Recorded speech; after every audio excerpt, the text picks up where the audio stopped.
Titan finit par capturer Megamind, mais il n'a aucun sens de la justice. Au lieu de le remettre à la police, Titan veut tuer Megamind.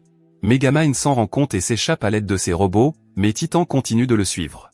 Megamind finit par capturer Titan dans une boule de cuivre, pensant l'affaiblir comme il l'a fait avec Metroman, mais rien ne se passe. Titan menace la population et veut dominer la ville. Megamind se précipite chez Roxanne et lui demande de l'aide.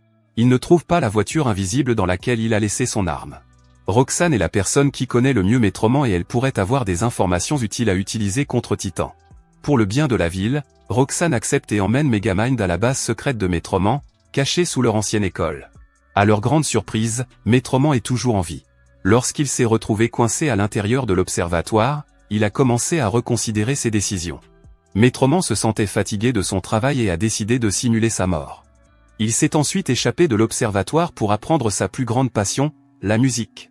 Il n'a pas l'intention de revenir et propose à Megamind de sauver la ville tout seul.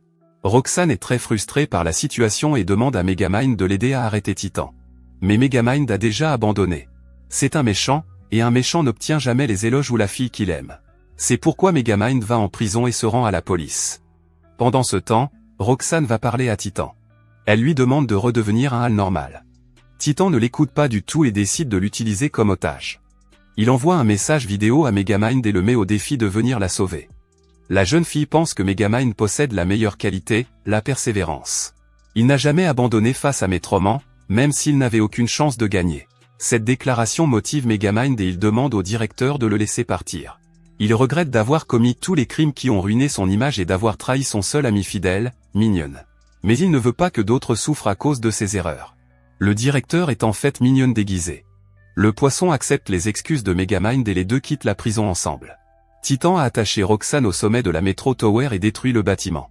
Soudain, Megamind apparaît avec ses robots et sauve Roxanne, mais Titan continue de les attaquer. Megamind perd le contrôle du véhicule et lance Roxanne pour la sauver alors qu'il s'écrase. Titan atterrit et célèbre sa victoire. Soudain, Metroman apparaît pour l'arrêter. En le voyant, Titan est surpris et s'enfuit. Roxanne se précipite sur Megamind, mais c'est en fait Minion, tandis que Megamind est déguisé en Metroman. Il ordonne à Titan de quitter la ville pour de bon et s'effondre en public. Roxanne lui redonne son apparence d'origine pour que tout le monde puisse voir qui a réellement sauvé la ville. Malheureusement, Titan la prend à son tour et recommence à se battre contre Megamind. Roxanne remarque soudain la voiture invisible garée derrière Megamind.